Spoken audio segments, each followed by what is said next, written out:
I have had so much trouble recording this video. If this one doesn't work, I'm not making it. Anyways, I'm just trying to make a little update video. Not any big news, but little things I thought I would record. One, in my Bible readings, I found a connection, an interesting one. In Genesis 1, it says, God's Spirit was above the water. In the beginning, there was nothing, and God's Spirit hovered over the water. Then, and around Genesis 9, around the Noah story, before Noah's mention, said God saw man and how wicked man had become, heartbroken. Very strong language. And then he said that he wanted to flood the world, and I was thinking, like, that means he was probably thinking back before creation. He was probably being like, I want to go back to when it was just me. It was better when it was just me. And I thought that was an interesting connection, that God's Spirit over the water. That's what it was like in the beginning, and that's what he wanted to go back with. However, he showed his faithful nature and was like, you know what? I'm not going to give up on mankind. I'm going to get Noah. Carried him on the ark. I was thinking, he promised not to do it again, but I wonder how often God thinks about that, and how it was before us. Just his Spirit over the water. When there was no evil, when there was no one praying to him and taking his name in vain and cursing him. How often does he think about that? And the other thing is when thinking about his Spirit being above the water, was he thinking about just without us? We're just by himself? Would he also erase heaven, like all the angels that he made? I don't know. We don't know a lot about angels. So, subject, book. So, last night, again, I was listening to Spotify. I think it's this playlist. I listen to this playlist called like Discover Music, and I get in these weird, emotional, very motivated moments. And I do things. Like I made that video about Mason, and that had huge reactions. Stuff me and him have never talked about came out. It was good. I'm thinking in the future, I might, I don't know, make videos about other important relationships in my life. For Kylie, for my father-in-law, one for my mom. I got in this weird mood again. I just wrote for hours. Like, I was up so late writing. I know I went to sleep eventually, and obviously I woke up again. Man, I wrote like half a novel. I just wrote and wrote and wrote. I was caught in this story and just following it along. And I guess I know where it was going because everything was like feeding in this direction. And I want to see if I can do that again, if I can finish it tonight. It was amazing. Next subject, moving. Okay. 4 things on moving. Okay. 1, lease is up in November. We want to do one of 3 things. We either want to move into a bigger apartment here, 1,200 square feet, 3-bedroom. We want to move on base, which we'd lose our housing allowance, which we make a lot of money off of. Or 3, we'd rent a house, which is a little bit more expensive. Could be around $1,000, $1,100. But you get like 4 bedrooms, a yard, space, privacy. It's nice. Maybe even a garage.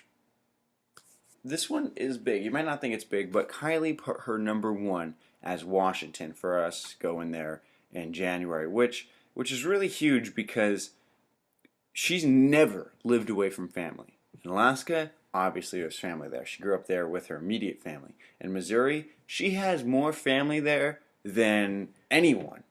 You might have known some big families, but I promise you she had more family there. It was crazy. They had their own town.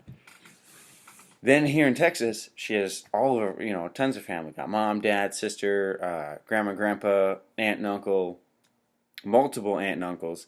Anyway, so she put Washington down. And the reason she put it down is because we want a northern state, but all of my family's there. Or a lot of my family. And I'm going through college. It's expensive. And their community colleges do 4-year degrees. And she knows all of this. And she put it down. Which is a big deal for her because she's very sensitive about family. She's never been away from her family. I didn't ask her to do this. But she did this without me knowing. And that's a big thing for her. That's a lot of love right there. I hope that she's happy wherever we go. But I was really surprised how much she loved me to do that. Next thing, a little bit of a downer. Hopefully not a big deal, but last 24 hours have been a little bit rough.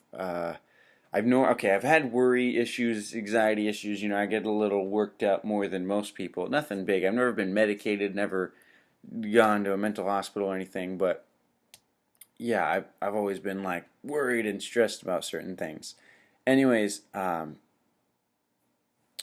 last night I had a 7 p.m. calculus class, and I missed it, and I was really, really freaking out.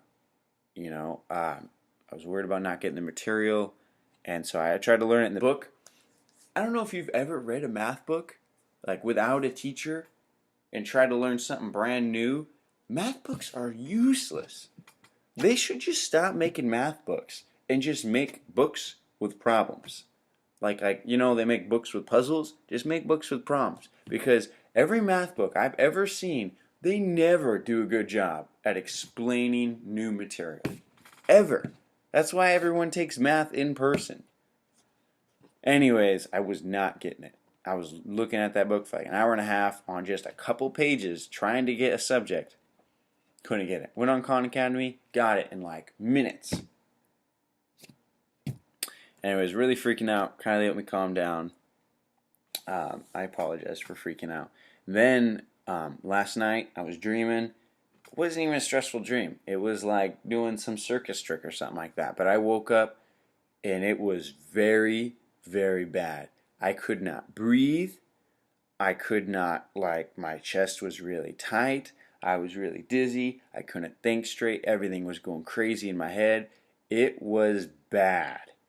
I tried to go to the bathroom and just, turn the light on, think, stay awake, being like, okay, everything's okay, everything's okay, everything's okay. I did not know why I was freaking out.